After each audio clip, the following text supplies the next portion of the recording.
Imagine this quiet moment. A meal has just ended. The plate is empty, the body is full, and deep inside your bloodstream, sugar begins to rise, not dramatically, not violently, but predictably, like a tide responding to the moon. Most people believe this rise is unavoidable. Something to fear. Something that must be fought with strict rules or powerful medicine. But the body, in its quiet intelligence, offers another path, one that begins not in the pharmacy, but with a simple decision to stand up and walk. As you begin walking after a meal, your muscles wake up and make a request, not for motivation, not for discipline, but for energy. Glucose becomes their preferred fuel. Muscle cells open their doors to sugar without demanding extra insulin. Blood sugar is gently cleared, not forced down, but invited out of the bloodstream. Each step becomes a biological signal that says, "We are using this now." There is something deeply human about this response. Digestion was never meant to be passive. For most of human history, eating was followed by movement, walking, working, living. Modern science now confirms what the body has always known. Gentle movement after meals restores a natural order. Blood sugar steadies not through resistance, but through cooperation. As walking continues, the liver also listens. Instead of releasing excess glucose, it senses balance. Hormones soften their urgency. Insulin works with greater efficiency. Inflammation begins to quiet. Nothing dramatic happens, and that is the point. The body heals best through calm, rhythmic signals. Walking provides that rhythm. And perhaps the most powerful change cannot be seen on a glucose meter. Walking after meals restores trust between you and your body. It reminds us that health is not built on fear or punishment, but on partnership. Each step becomes a quiet act of respect, a message that says, "I am listening." And in response, the body lowers blood sugar not through struggle, but through balance. Picture the moment just after a meal ends. The fork rests on the plate, conversation fades, and the body shifts into a new internal phase. Inside the bloodstream, glucose begins to rise, not as a mistake or failure, but as a natural response to nourishment. This rise has been misunderstood for generations, treated as an enemy rather than a signal. Blood sugar is often spoken about in tones of fear, as if the body were betraying itself. Yet biology tells a calmer story. The body is not confused after eating. It is responding exactly as it was designed to respond, releasing glucose so cells can be fed and sustained. What matters is not that blood sugar rises, but how long it stays elevated and how violently it swings. In modern life, meals are often followed by stillness, screens, and silence in the muscles. When movement disappears, glucose has nowhere to go except to linger in the blood. Over time, this lingering becomes stress on the system, exhausting insulin and burdening organs that were never meant to manage constant excess. This is where fear enters the conversation, not because the body failed, but because we interrupted a natural cycle. The moment after eating is not a closing chapter, but a transition. Standing up and walking during this window sends a message far more powerful than people realize. It tells the body that energy is needed now, that fuel has a purpose beyond storage. Muscles respond instantly, pulling glucose from the bloodstream without demanding higher insulin levels. This process is quiet, efficient, and deeply intelligent. No struggle is required. No force is applied. Movement simply redirects energy to where it belongs. There is something almost poetic in this simplicity. The body does not ask for perfection, only participation. Walking after meals is not exercise in the traditional sense. It is not about calories burned or distance measured. It is about restoring communication between systems that evolved to work together.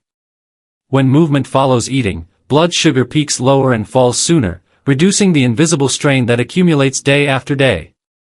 In this light, walking becomes more than a habit. It becomes a form of respect for the body's timing and wisdom. The fear surrounding blood sugar begins to soften when we realize that control does not always come from restriction or force. Sometimes it comes from alignment. A few gentle steps taken at the right moment can transform what feels like a metabolic threat into a moment of balance, where nourishment is received, used, and released in harmony with the body's natural rhythm. As the body begins to move after a meal, something remarkable happens beneath awareness, far removed from conscious effort or discipline. Muscles, which make up a large portion of the body's mass, shift from rest into quiet activity, and in doing so they create an immediate demand for energy. This demand is not symbolic or motivational, it is biochemical. Glucose, newly absorbed into the bloodstream, becomes the most accessible and efficient fuel, and the body responds with precision rather than urgency. Inside each muscle cell, specialized pathways awaken that allow glucose to enter without placing additional pressure on insulin. This is one of the most elegant features of human physiology. Movement opens alternative doors, allowing sugar to leave the bloodstream smoothly instead of piling up and causing stress. For individuals who struggle with insulin resistance, this mechanism is especially meaningful. It offers relief not by forcing the pancreas to work harder, but by lightening its load. What makes this process so powerful is its immediacy. The benefits of walking after a meal begin within minutes. Blood sugar peaks lower, and the duration of elevation shortens. This is not theory or optimism, it is measurable biology.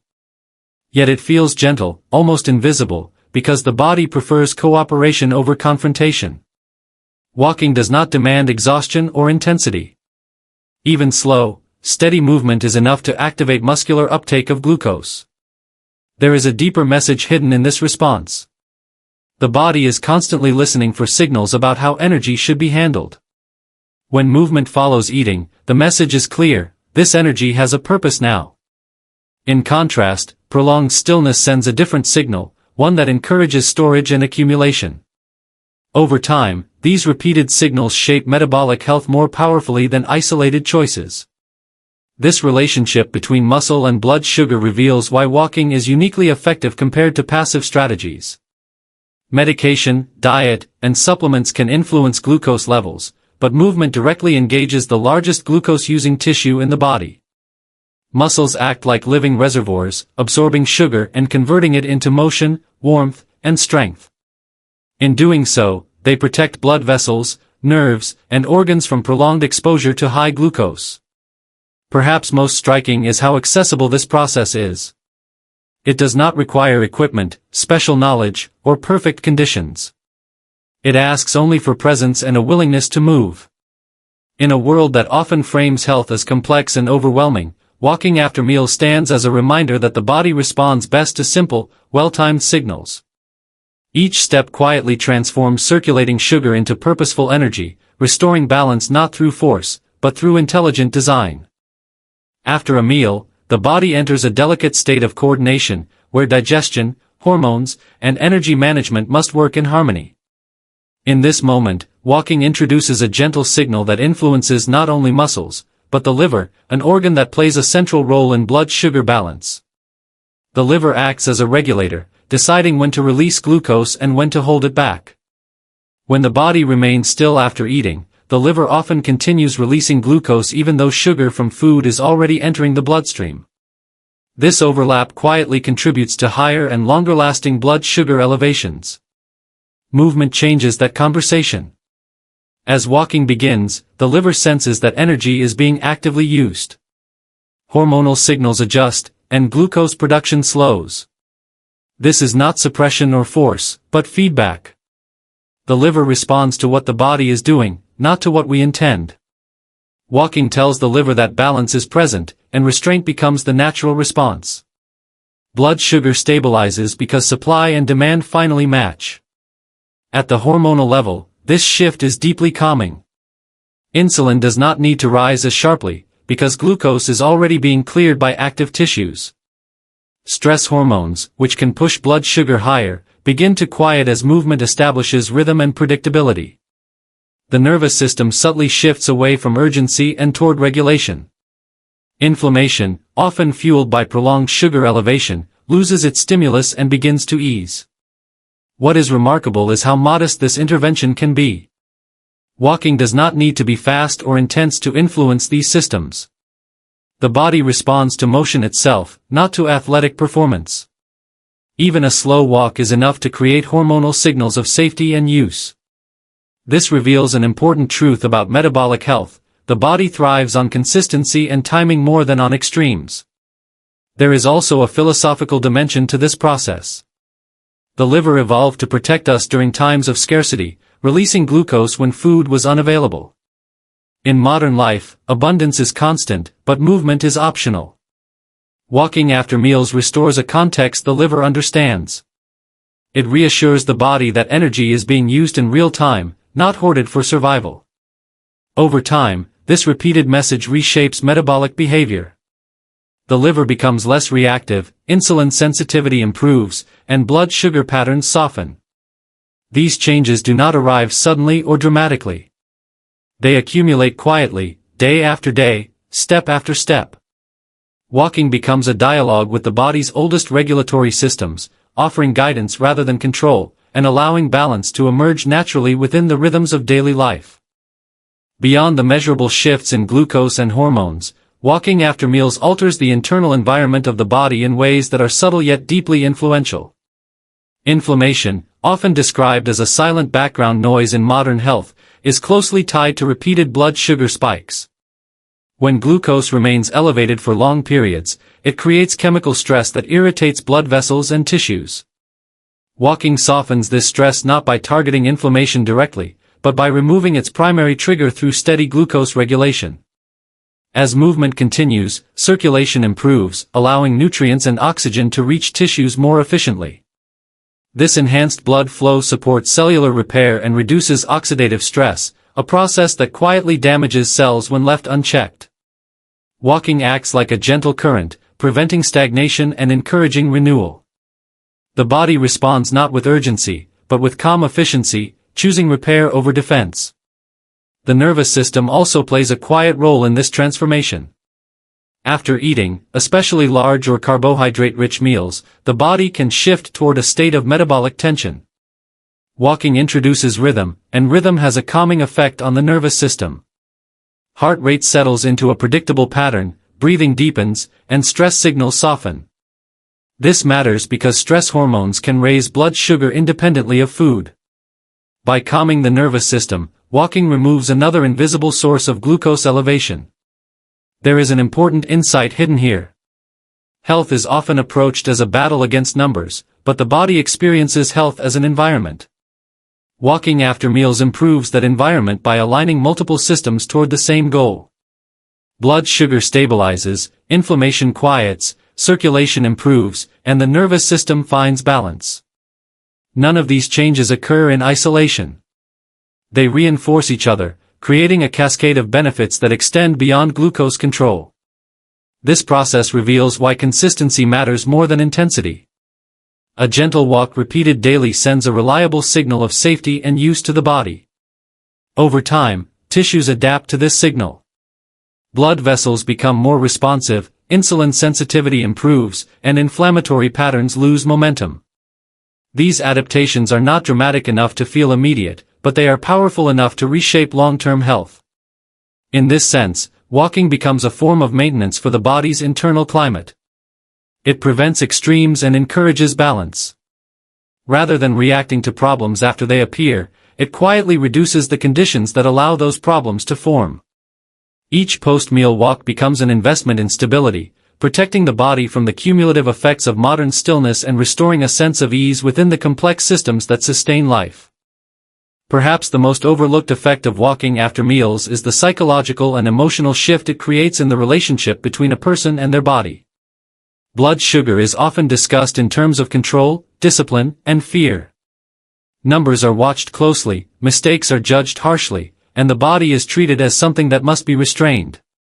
Walking gently interrupts this mindset. It reframes blood sugar regulation as cooperation rather than confrontation, inviting trust back into the conversation. As a habit, walking after meals does not demand perfection. It allows space for humanity, for days that are imperfect, meals that are enjoyed, and bodies that are learning rather than failing.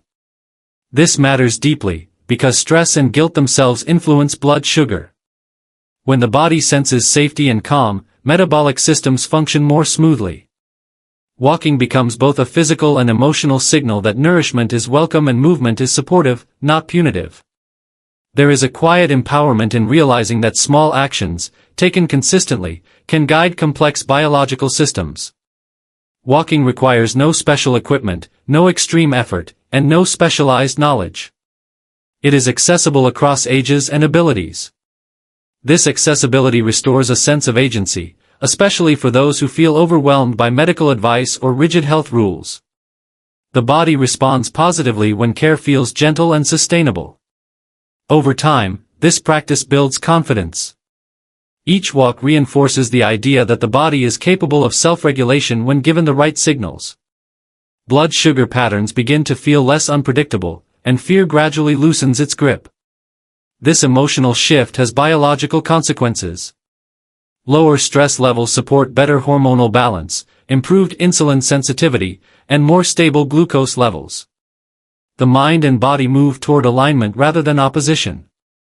Walking after meals also invites reflection. It creates a pause between consumption and continuation, a moment to notice how the body feels and how energy moves. This awareness strengthens intuition and fosters respect for internal cues. Health becomes less about external rules and more about listening. In a world that encourages constant speed and distraction, this pause is quietly revolutionary. Ultimately, walking after meals is not just a strategy for lowering blood sugar. It is a practice that restores dignity to the body's natural processes. Each step affirms that care does not have to be harsh to be effective. Balance is achieved not through struggle, but through presence. And as this practice becomes part of daily life, the body responds not with resistance, but with gratitude, expressing stability through the language it knows best. If this message helped you understand your body a little better, take a moment to support the channel. Subscribe for more calm, science-based insights on blood sugar, movement, and long-term health.